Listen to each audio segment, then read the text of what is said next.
تفہیم القرآن سید ابوالعلا مودودی سورہ زخرف آیات 1 تا 25 حصہ اول اعوذ باللہ من الشیطان الرجیم بسم اللہ الرحمن الرحیم حامیم ہے میم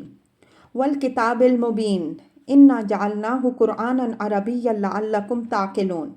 قسم ہے اس واضح کتاب کی کہ ہم نے اسے عربی زبان کا قرآن بنایا ہے تاکہ تم لوگ سمجھو۔ تفسیر۔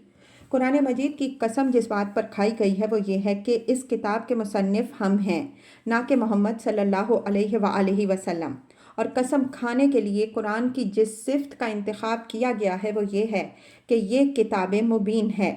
اس صفت کے ساتھ قرآن کے کلام الہی ہونے پر خود قرآن کی قسم کھانا آپ یہ معنی دے رہا ہے کہ لوگوں، یہ کھلی کتاب تمہارے سامنے موجود ہے، اسے آنکھیں کھول کر دیکھو، اس کے صاف صاف غیر مبہم مضامین، اس کی زبان، اس کا ادب، اس کی حق و باطل کے درمیان ایک واضح خط امتیاز کھینچ دینے والی تعلیم، یہ ساری چیزیں اس حقیقت کی صریح شہادت دے رہی ہیں کہ اس کا مصنف خداوند عالم کے سوا کوئی دوسرا نہیں ہو سکتا۔ پھر یہ جو فرمایا کہ ہم نے اسے عربی زبان کا قرآن بنایا ہے تاکہ تم اسے سمجھو، اس کے دو مطلب ہیں۔ ایک یہ کہ یہ کسی غیر زبان میں نہیں ہے بلکہ تمہاری اپنی زبان میں ہے، اس لیے اسے جانچنے پرکھنے اور اس کی قدر و قیمت کا اندازہ کرنے میں تمہیں کوئی دقت نہیں پیش آ سکتی۔ یہ کسی عجمی زبان میں ہوتا تو تم یہ عذر پیش کر سکتے تھے کہ ہم اس کلام الہی ہونے یا نہ ہونے کی جانچ ہم اس کے کلام الہی ہونے یا نہ ہونے کی جانچ کیسے کر سکتے ہیں جبکہ ہماری سمجھ میں یہ بات نہیں آ رہی۔ لیکن اس عربی قرآن کے متعلق تم یہ عذر کیسے کر سکتے ہو؟ اس کا ایک ایک لفظ تمہارے لیے واضح ہے، اس کی ہر عبارت اپنی زبان اور اپنے مضمون دونوں کے لحاظ سے تم پر روشن ہے۔ خود دیکھ لو کہ کیا یہ محمد صلی اللہ علیہ وآلہ وسلم کا یا کسی دوسرے عرب کا کلام ہو سکتا ہے؟ دوسرا مطلب اس ارشاد کا یہ ہے کہ اس کتاب کی زبان ہم نے عربی اس لیے رکھی ہے کہ ہم عرب قوم کو مخاطب کر رہے ہیں اور وہ عربی زبان کے قرآن کو سمجھ سکتی ہے۔ عربی میں قرآن نازل کرنے کی اس صریح معقول وجہ کو نظر انداز کر کے جو شخص صرف اس بنا پر اسے کلام الہی کے بجائے کلام محمد صلی اللہ علیہ وآلہ وسلم قرار دیتا ہے کہ محمد صلی اللہ علیہ وآلہ وسلم کی مادری زبان بھی عربی ہے تو وہ بڑی زیادتی کرتا ہے۔ اس دوسرے مطلب کو سمجھنے کے لیے تفہیم القرآن جلد 4 سورہ حامیم السجدہ آیت 24 مع حاشیہ نمبر 54 ملاحظہ فرمائیں۔ وَإِنَّهُ فِي أُمِّ الْكِتَابِ لَدَيْنَا، اور در حقیقت یہ ام الکتاب میں ثبت ہے ہمارے ہاں۔ تفسیر۔ ام الکتاب سے مراد ہے اصل کتاب، یعنی وہ کتاب جس سے تمام انبیاء علیہم السلام پر نازل ہونے والی کتابیں ماخوذ ہیں۔ اسی کو سورہ واقعہ میں کتاب مکنون، پوشیدہ اور محفوظ کتاب کہا گیا ہے، اور سورہ بروج میں اس کے لیے لوح محفوظ کے الفاظ استعمال کیے گئے ہیں، یعنی ایسی لوح جس کا لکھا مٹ نہیں سکتا اور جو ہر قسم کی دراندازی سے محفوظ ہے۔ قرآن کے متعلق یہ فرما کر کہ یہ ام الکتاب میں ہے، ایک اہم حقیقت پر متنبہ فرمایا گیا ہے۔ اللہ تعالیٰ کی طرف سے مختلف زمانوں میں مختلف ملکوں اور قوموں کی ہدایت کے لیے مختلف انبیاء علیہم السلام پر مختلف زبانوں میں کتابیں نازل ہوتی رہی ہیں، مگر ان سب میں دعوت ایک ہی عقیدے کی طرف دی گئی، حق ایک ہی سچائی کو قرار دیا گیا، خیر و شر کا ایک ہی معیار پیش کیا گیا، اخلاق و تہذیب کے یکساں اصول دیے گئے، اور فی الجملہ ایک ہی دین جس سے یہ سب کتابیں لے کر آئی ہیں۔ اس کی وجہ یہ ہے کہ ان سب کی اصل ایک ہے اور صرف عبارتیں مختلف ہیں، ایک ہی معنی ہے جو اللہ تعالیٰ کے ہاں ایک بنیادی کتاب میں ثبت ہیں، اور جب کبھی ضرورت پیش آئی اس نے کسی نبی کو مبعوث کر کے وہ معنی حال اور موقع کی مناسبت سے ایک خاص عبارت اور خاص زبان میں نازل فرما دیے۔ اگر بالفرض اللہ تعالیٰ نے فیصلہ محمد صلی اللہ علیہ وآلہ وسلم کو عرب کے بجائے کسی اور قوم میں پیدا کرنے کا کیا ہوتا تو یہی قرآن وہ حضور صلی اللہ علیہ وسلم پر دوسری زبان میں نازل ہوتا، لیکن بنیادی طور پر تعلیم و ہدایت یہی ہوتی اور یہی قرآن ہوتا، اگرچہ قرآن عربی نہ ہوتا۔ اسی مضمون کو سورہ شعراء میں یوں ادا کیا گیا ہے: وَإِنَّهُ لَتَنزِيلٌ مِّن رَّبِّ الْعَالَمِينَ إِلَى بِلِسَانٍ عَرَبِيٍّ مُّبِينٍ وَإِنَّهُ لَفِي الزُّبُرِ الْأَوَّلِينَ۔ یہ رب العالمین کی نازل کردہ کتاب ہے سے لے کر صاف صاف عربی زبان میں، اور یہ اگلے لوگوں کی کتابوں میں بھی موجود ہے۔ تشریح کے لیے ملاحظہ ہو تفہیم القرآن جلد سوم، سورہ شعراء، حواشی 119 تا 121۔ لعلی حکیم، بڑی بلند مرتبہ اور حکمت سے لبریز کتاب۔ تفسیر: اس فقرے کا تعلق کتاب مبین سے بھی ہے اور ام الکتاب سے بھی، یعنی یہ تعریف قرآن کی بھی ہے اور اس اصل کتاب کی بھی جس سے قرآن منقول یا ماخوذ ہے۔ اس تعریف سے یہ بات ذہن نشین کرنی مقصود ہے کہ کوئی شخص اپنی نادانی سے اس کتاب کی قدر و منزلت نہ پہچانے اور اس کی حکیمانہ تعلیم سے فائدہ نہ اٹھائے تو یہ اس کی اپنی بدقسمتی ہے۔ کوئی اگر اس کی حیثیت کو گرانے کی کوشش کرے اور اس کی باتوں میں کیڑے ڈالے تو یہ اس کی اپنی رذالت ہے۔ کسی کی ناقدری سے یہ بے قدر نہیں ہو سکتی اور کسی کے خاک ڈالنے سے اس کی حکمت چھپ نہیں سکتی۔ یہ تو بجائے خود ایک بلند مرتبہ کتاب ہے جسے اس کی بے نظیر تعلیم، اس کی معجزانہ بلاغت، اس کی بے عیب حکمت اور اس کے عالیشان مصنف کی شخصیت نے بلند کیا ہے۔ یہ کسی کے گرائے کیسے گر جائے گی؟ آگے چل کر آیت 44 میں قریش کو خاص طور پر اور اہل عرب کو بالعموم یہ بتایا گیا ہے کہ جس کتاب کی تم اس طرح ناقدری کر رہے ہو، اس کے نزول نے تم کو ایک بہت بڑے شرف کا موقع دیا ہے جسے اگر تم نے کھو دیا تو خدا کے سامنے تمہیں سخت جواب دہی کرنی ہوگی۔ ملاحظہ ہو حاشیہ 39۔ أَفَنَضْرِبُ عَنْكُمُ الذِّكْرَ صَفْحًا إِن كُنتُمْ قَوْمًا مُسْرِفِينَ۔ اب کیا ہم تم سے بیزار ہو کر یہ درس نصیحت تمہارے ہاں بھیجنا چھوڑ دیں صرف اس لیے کہ تم حد سے گزرے ہوئے لوگ ہو؟ تفسیر: اس ایک فقرے میں پوری داستان سمیٹ دی گئی جو محمد صلی اللہ علیہ وآلہ وسلم کے اعلان نبوت کے وقت سے لے کر ان آیات کے نزول تک پچھلے چند برس میں ہو گزری تھی۔ یہ فقرہ ہمارے سامنے یہ تصویر کھینچتا ہے کہ ایک قوم صدیوں سے سخت جہالت، پستی اور بدحالی میں مبتلا ہے۔ یکایک اللہ تعالیٰ کی نظر عنایت اس پر ہوتی ہے، وہ اس کے اندر ایک بہترین رہنما اٹھاتا ہے اور اسے جہالت کی تاریکیوں سے نکالنے کے لیے خود اپنا کلام نازل کرتا ہے تاکہ وہ غفلت سے بیدار ہو اور جاہلانہ اوہام کے چکر سے نکلے اور حقیقت سے آگاہ ہو کر زندگی کا صحیح راستہ اختیار کر لے۔ مگر اس قوم کے نادان لوگ اور اس کے خود غرض قبائلی سردار اس رہنما کے پیچھے ہاتھ دھو کر پڑ جاتے ہیں اور اسے ناکام کرنے کے لیے ایڑی چوٹی کا زور لگا دیتے ہیں۔ جو سال پر سال گزرتے جاتے ہیں ان کی عداوت اور شرارت بڑھتی چلی جاتی ہے، یہاں تک کہ وہ اسے قتل کر دینے کی ٹھان لیتے ہیں۔ اس حالت میں ارشاد ہو رہا ہے کہ کیا تمہاری اس نالائکی کی وجہ سے ہم تمہاری اصلاح کی کوشش چھوڑ دیں، اس درس نصیحت کا سلسلہ روک دیں اور تمہیں اسی پستی میں پڑا رہنے دیں جس میں تم صدیوں سے گرے ہوئے ہو؟ کیا تمہارے نزدیک واقعی ہماری رحمت کا تقاضا یہی ہونا چاہیے؟ تم نے کچھ سوچا بھی کہ خدا کے فضل کو ٹھکرانا اور حق سامنے آ جانے کے بعد باطل پر اصرار کرنا تمہیں کس انجام سے دوچار کرے گا؟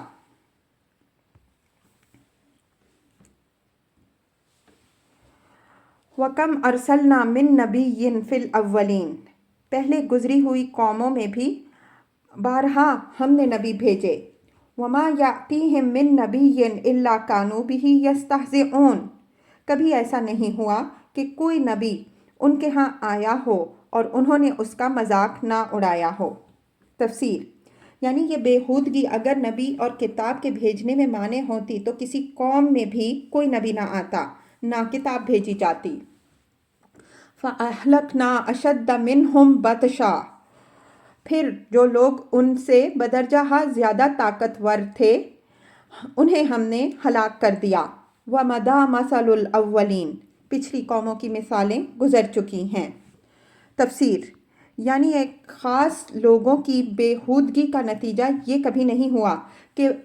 پوری نوع انسانی کو نبوت اور کتاب کی رہنمائی سے محروم کر دیا جاتا، بلکہ اس کا نتیجہ ہمیشہ یہی ہوا ہے کہ جو لوگ باطل پرستی کے نشے اور اپنی قوت کے گھمنڈ میں بدمست ہو کر انبیاء علیہم السلام کا مذاق اڑانے سے باز نہ آئے، انہیں آخر کار تباہ کر دیا گیا۔ پھر جب اللہ کا قہر ٹوٹ پڑا تو جس قوت کے بل پر یہ قریش کے چھوٹے چھوٹے سردار اکڑ رہے تھے، اس سے ہزاروں گنی زیادہ طاقت رکھنے والے بھی مچھر اور پسو کی طرح مسل کر رکھ دیے گئے۔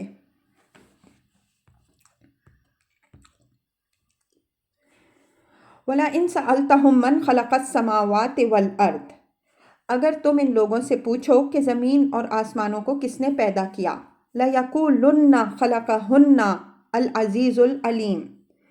تو یہ خود کہیں گے کہ انہیں اسی زبردست علیم ہستی نے پیدا کیا۔ الَّذِي جَعَلَ لَكُمُ الْأَرْضَ مَهْدًا، وہی نا جس نے تمہارے لیے زمین کو گہوارہ بنایا۔ تفسیر، دوسرے مقامات پر تو زمین کو فرش سے تعبیر کیا گیا ہے،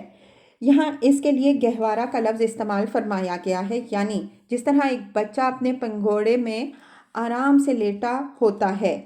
ایسے آرام کی جگہ تمہارے لیے اس عظیم الشان کرے کو بنا دیا جو فضا میں معلق ہے، جو 1000 میل فی گھنٹہ کی رفتار سے اپنے محور پر گھوم رہا ہے، جو 66,000 میل فی گھنٹہ کی رفتار سے رواں دواں ہے،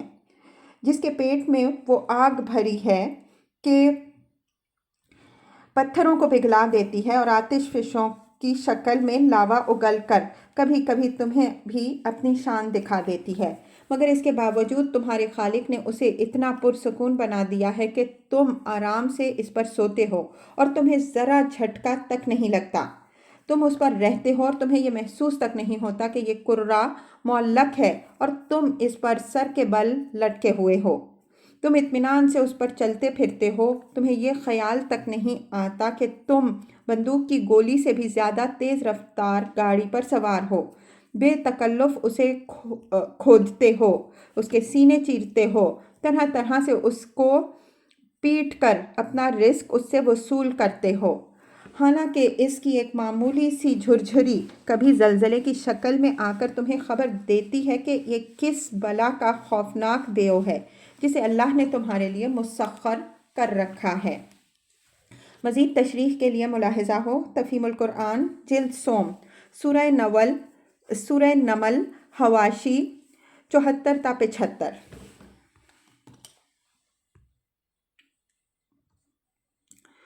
وَجَعَلَ لَكُمْ فِيهَا سُبُلًا، اور اس میں تمہاری خاطر راستے بنا دیے۔ تفسیر،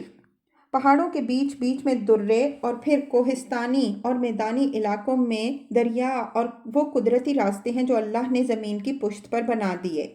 انسان انہی کی مدد سے کرۂ زمین پر پھیل گیا۔ پھر اگر پہاڑی سلسلوں کو کسی شگاف کے بغیر بالکل ٹھوس دیوار کی شکل میں کھڑا کر دیا جاتا اور زمین میں کہیں دریا، ندیاں، نالے نہ ہوتے تو انسان جہاں پیدا ہوا تھا اسی علاقے میں مقید ہو کر رہ جاتا۔ پھر اللہ نے مزید فضل یہ فرمایا کہ تمام روئے زمین کو یکساں بنا کر نہیں رکھ دیا، بلکہ اس میں قسم قسم کے ایسے امتیازی نشانات، لینڈ مارکس قائم کر دیے جن کی مدد سے انسان مختلف علاقوں کو پہچانتا ہے اور ایک علاقے سے دوسرے علاقے کا فرق محسوس کرتا ہے۔ یہ دوسرا اہم ذریعہ ہے جس کی بدولت انسان کے لیے زمین میں نقل و حرکت آسان ہوئی۔ اس نعمت کی قدر آدمی کو اس وقت معلوم ہوتی ہے جب اسے کسی لق و دق صحرا میں جانے کا اتفاق ہوتا ہے جہاں سینکڑوں میل تک زمین ہر قسم کے امتیازی نشانات سے خالی ہوتی ہے اور آدمی کو کچھ پتہ نہیں چلتا کہ وہ کہاں سے کہاں پہنچا ہے اور آگے کدھر جانا ہے۔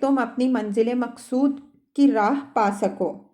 تفسیر: یہ فقرہ بیک وقت دو معنی دے رہا ہے۔ ایک معنی یہ کہ تم ان قدرتی راستوں اور ان نشانات راہ کی مدد سے اپنا راستہ معلوم کر سکو اور اس جگہ تک پہنچ سکو جہاں جانا چاہتے ہو۔ دوسرے معنی یہ کہ اللہ جل شانہ کی اس کاریگری کو دیکھ کر تم ہدایت حاصل کرو کہ حقیقت نفس الامری کو پا سکو اور یہ سمجھ سکو کہ زمین میں یہ انتظام علل ٹپ نہیں ہو گیا، نہ بہت سے خداؤں نے مل کر یہ تدبیر کی ہے، بلکہ ایک رب حکیم ہے جس نے اپنی مخلوق کی ضروریات کو ملحوظ رکھ کر پہاڑوں اور میدانوں میں یہ راستے بنائے ہیں اور زمین کے ایک ایک خطے کو بے شمار طریقوں سے ایک الگ شکل دی ہے، جس کی بدولت انسان ہر خطے کو دوسرے سے ممیز کر سکتا ہے۔ وَالَّذِي نَزَّلَ مِنَ السَّمَاءِ مَاءً بِقَدَرٍ، جس نے ایک خاص مقدار میں آسمان سے پانی اتارا۔ تفسیر: یعنی ہر علاقے کے لیے بارش کی ایک اوسط مقدار مقرر کی جو مدت ہائے دراز تک سال بہ سال ایک ہی ہموار طریقے سے چلتی رہتی ہے۔ اس میں ایسی بے قاعدگی نہیں رکھی کہ کبھی سال میں 2 انچ بارش ہو اور کبھی 200 انچ ہو جائے۔ پھر وہ اس کو مختلف زمانوں میں اور مختلف اوقات میں جگہ جگہ پھیلا کر اس طرح برساتا ہے کہ بالعموم وہ وسیع پیمانے پر زمین کی بار آوری کے لیے نافع ہوتی ہے، اور یہ بھی اس کی حکمت ہے کہ زمین کے بعض حصوں کو اس نے بارش سے قریب قریب بالکل محروم کر کے بے آب و گیاہ صحرا بنا دیا، اور بعض دوسرے حصوں میں وہ کبھی قحط ڈال دیتا ہے اور کبھی طوفانی بارش کر دیتا ہے، تاکہ آدمی یہ جان سکے کہ زمین کے آباد علاقوں میں بارش اور اس کی عام باقاعدگی کتنی بڑی نعمت ہے، اور یہ بھی اس کو یاد رہے کہ اس نظام پر کوئی دوسری طاقت حکمران ہے جس کے فیصلوں کے آگے کسی کی کچھ پیش نہیں جاتی۔ کسی میں یہ طاقت نہیں ہے کہ ایک ملک میں بارش کے عام اوسط کو بدل دے، یا زمین کے وسیع علاقوں پر اس کی تقسیم میں فرق ڈال سکے، یا کسی آتے ہوئے طوفان کو روک سکے، یا روٹھے ہوئے بادلوں کو منا کر اپنے ملک کی طرف کھینچ لائے اور انہیں برسنے پر مجبور کر دے۔ تشریح کے لیے ملاحظہ ہو تفہیم القرآن جلد دوم، صفحات 502 تا 503، جلد سوم، سورہ مؤمنون، حواشی 17 تا 18۔ فَأَنشَرْنَا بِهِ بَلْدَةً مَيْتًا، اور اس کے ذریعے سے مردہ زمین کو جلا اٹھایا۔ كَذَلِكَ تُخْرَجُونَ، اسی طرح ایک روز تم زمین سے برآمد کیے جاؤ گے۔ تفسیر: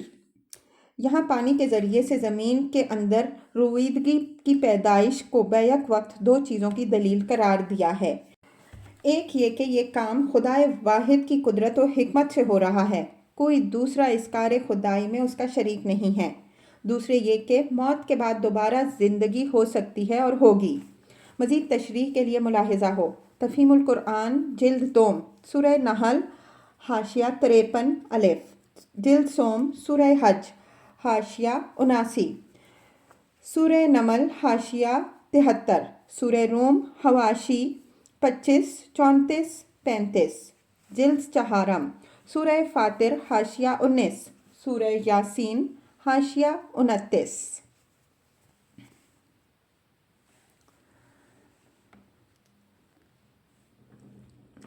وَالَّذِي خَلَقَ الْأَزْوَاجَ كُلَّهَا، وہی جس نے یہ تمام جوڑے پیدا کیے۔ تفسیر: جوڑوں سے مراد صرف نوع انسانی کے زن و مرد اور حیوانات و نباتات کے نر و مادہ نہیں،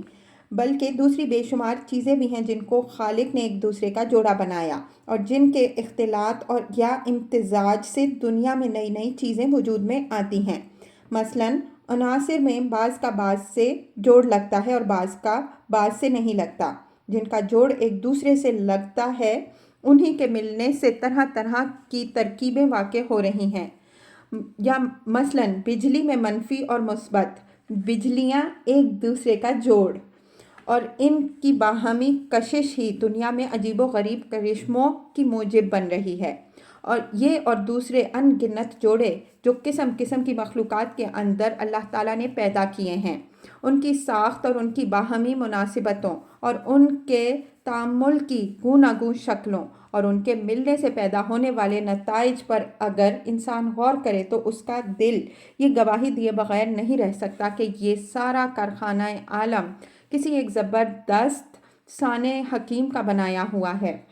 اور اسی کی تدبیر سے یہ چل رہا ہے۔ صرف ایک عقل کا اندھا ہی یہ فرض کر سکتا ہے کہ یہ سب کچھ کسی حکیم کے بغیر ہوا اور ہو رہا ہے، یا اس میں ایک سے زیادہ خداؤں کی دخیل کاری کا کوئی امکان ہے۔ وَجَعَلَ لَكُم مِّنَ الْفُلْكِ وَالْأَنْعَامِ مَا تَرْكَبُونَ لِتَسْتَوُوا عَلَى ظُهُورِهِ ثُمَّ تَذَكَّرُوا نِعْمَةَ رَبِّكُمْ إِذَا اسْتَوَيْتُمْ عَلَيْهِ، اور جس نے تمہارے لیے کشتیوں اور جانوروں کو سواری بنایا تاکہ تم ان کی پشت پر چڑھو، اور جب تم ان پر بیٹھو تو اپنے رب کا احسان یاد کرو۔ وَتَقُولُوا، اور تاکہ تم کہو کہ سبحان الذی سخر لنا ھذا وما کنا لہ مقرنین، پاک ہے وہ جس نے ہمارے لیے ان چیزوں کو مسخر کر دیا ورنہ ہم انہیں قابو میں لانے کی طاقت نہ رکھتے تھے۔ تفسیر، یعنی زمین کی تمام مخلوقات میں تنہا انسان کو کشتیاں اور جہاز چلانے اور سواری کے لیے جانور استعمال کرنے کی یہ مقدرت اللہ تعالیٰ نے اس لیے تو نہیں دی تھی کہ وہ غلے کی بوریوں کی طرح ان پر لد جائے اور کبھی نہ سوچے کہ آخر وہ کون ہے جس نے ہمارے لیے بحر زخار میں کشتیاں دوڑانے کے امکانات پیدا کیے، اور جس نے جانوروں کی بے شمار اقسام میں سے بعض کو اس طرح پیدا کیا کہ وہ ہم سے بدرجہ زیادہ طاقتور ہونے کے باوجود ہمارے تابع فرمان بن جاتے ہیں اور ہم ان پر سوار ہو کر جدھر چاہتے ہیں انہیں لیے پھرتے ہیں۔ ان نعمتوں سے فائدہ اٹھانا اور نعمت دینے والے کو فراموش کر دینا دل کے مردہ اور عقل و ضمیر کے بے حس ہونے کی علامت ہے۔ ایک زندہ اور حساس قلب و ضمیر رکھنے والا انسان تو ان سواریوں پر جب بیٹھے گا تو اس کا دل احساس نعمت اور شکر نعمت کے جذبے سے لبریز ہو جائے گا۔ وہ پکار اٹھے گا کہ پاک ہے وہ ذات جس نے میرے لیے ان چیزوں کو مسخر کیا، پاک ہے اس سے کہ اس کی ذات و صفات اور اختیارات میں کوئی اس کا شریک ہو، پاک ہے اس کمزوری سے کہ اپنی خدائی کا کام خود چلانے سے وہ عاجز ہو اور دوسرے مددگار خداؤں کی اسے حاجت پیش آئے، پاک ہے اس سے کہ میں ان نعمتوں کا شکریہ ادا کرنے میں اس کے ساتھ کسی اور کو شریک کروں۔ اس آیت کے منشا کی بہترین عملی تفسیر رسول اللہ صلی اللہ علیہ وآلہ وسلم کے وہ اذکار ہیں جو سواریوں پر بیٹھتے وقت آپ صلی اللہ علیہ وآلہ وسلم کی زبان مبارک پر جاری ہوتے تھے۔ حضرت عبداللہ بن عمر رضی اللہ تعالیٰ عنہ فرماتے ہیں کہ حضور صلی اللہ علیہ وآلہ وسلم جب سفر پر جانے کے لیے سواری پر بیٹھتے تو 3 مرتبہ اللہ اکبر کہتے، پھر یہ آیت پڑھتے اور اس کے بعد یہ دعا مانگا کرتے، اللہم انی اسألک فی سفری ھذا البر والتقوی ومن العمل ما ترضی، اللہم ہون لنا السفر وطول لنا البعید، اللہم انت صاحب فی السفر وخلیفۃ فی الاہل، اللہم اصبحنا فی سفرنا واخلفنا فی اہلنا۔ خدایا، میں تجھ سے درخواست کرتا ہوں کہ میرے اس سفر میں مجھے نیکی اور تقوی اور ایسے عمل کی توفیق دے جو تجھے پسند ہوں۔ خدایا، ہمارے لیے سفر کو آسان کر دے اور لمبی مسافت کو لپیٹ دے۔ خدایا، تو ہی سفر کا ساتھی ہے اور ہمارے پیچھے ہمارے اہل و عیال کا نگہبان ہے۔ خدایا، ہمارے سفر میں ہمارے ساتھ اور پیچھے ہمارے گھر والوں کی خبر گیری فرما۔ حضرت علی رضی اللہ تعالیٰ عنہ فرماتے ہیں کہ ایک مرتبہ رسول اللہ صلی اللہ علیہ وآلہ وسلم نے بسم اللہ کہہ کر رکاب میں پاؤں رکھا، پھر سوار ہونے کے بعد فرمایا الحمدللہ سبحان الذی سخر لنا ھذا وما کنا لہ مقرنین وإنا الی ربنا لمنقلبون، پھر 3 دفعہ الحمدللہ اور 3 دفعہ اللہ اکبر کہا اور پھر فرمایا سبحانک لا الہ الا انت قد ظلمت نفسی فاغفر لی۔ اس کے بعد آپ صلی اللہ علیہ وآلہ وسلم ہنس دیے۔ میں نے پوچھا یا رسول اللہ صلی اللہ علیہ وآلہ وسلم آپ ہنس کس بات پر رہے ہیں؟ فرمایا بندہ جب رب اغفر لی کہتا ہے تو اللہ تبارک و تعالیٰ کو اس کی یہ بات بڑی پسند آتی ہے۔ وہ فرماتا ہے کہ میرا یہ بندہ جانتا ہے کہ میرے سوا مغفرت کرنے والا کوئی اور نہیں ہے۔ ایک صاحب بیان کرتے ہیں کہ ایک دفعہ میں جانور پر سوار ہوا اور میں نے آیت سبحان الذی سخر لنا پڑھی۔ حضرت حسن رضی اللہ عنہ نے فرمایا کیا اس طرح کرنے کا تمہیں حکم دیا گیا؟ میں نے عرض کیا پھر کیا کہوں؟ فرمایا یوں کہو کہ شکر ہے اس خدا کا جس نے ہمیں اسلام کی ہدایت دی، شکر ہے اس کا کہ اس نے محمد صلی اللہ علیہ وآلہ وسلم کو بھیج کر ہم پر احسان فرمایا، شکر ہے اس کا کہ اس نے ہمیں اس بہترین امت میں داخل کیا جو خلق خدا کے لیے نکالی گئی ہے۔ اس کے بعد یہ آیت پڑھو۔ وَإِنَّا إِلَىٰ رَبِّنَا لَمُنْقَلِبُونَ، اور ایک روز ہمیں اپنے رب کی طرف پلٹنا ہے۔ تفسیر مطلب یہ ہے کہ ہر سفر پر جاتے ہوئے یاد کر لو کہ آگے ایک بڑا اور آخری سفر بھی درپیش ہے۔ اس کے علاوہ چونکہ ہر سواری کو استعمال کرنے میں یہ امکان بھی ہوتا ہے کہ شاید کوئی حادثہ اسی سفر کو آدمی کا آخری سفر بنا دے، اس لیے بہتر ہے کہ ہر مرتبہ وہ اپنے رب کی طرف واپسی کو یاد کر کے چلے تاکہ اگر مرنا ہی ہے تو بے خبر نہ مرے۔ یہاں تھوڑی دیر ٹھہر کر ذرا اس تعلیم کے اخلاقی نتائج پر بھی اندازہ کر لیجئے۔ کیا آپ یہ تصور کر سکتے ہیں کہ جو شخص کسی سواری پر بیٹھتے وقت سمجھ بوجھ کر پورے شعور کے ساتھ اس طرح اللہ کو اور اس کے حضور اپنی واپسی اور جواب دہی کو یاد کر کے چلا ہو، وہ آگے جا کر کسی فسق و فجور یا کسی ظلم و ستم کا مرتکب ہوگا؟ کیا کسی فاحشہ سے ملاقات کے لیے یا کسی کلب میں شراب خوری اور قمار بازی کے لیے جاتے وقت بھی کوئی شخص یہ کلمات زبان سے نکال سکتا ہے یا ان کا خیال کر سکتا ہے؟ کیا کوئی حاکم یا سرکاری افسر یا تاجر جو یہ سوچ کر اپنے منہ سے کہہ کر گھر سے چلا ہو اپنی جائے عمل پر پہنچ کر لوگوں کے حق مار سکتا ہے؟ کیا کوئی سپاہی بے گناہوں کا خون بہانے اور کمزوروں کی آزادی پر ڈاکہ مارنے کے لیے جاتے وقت بھی اپنے ہوائی جہاز یا ٹینک پر قدم رکھتے ہوئے یہ الفاظ زبان پر لا سکتا ہے؟ اگر نہیں تو یہی ایک چیز ہر اس نقل و حرکت پر بند باندھ دینے کے لیے کافی ہے جو معصیت کے لیے ہو۔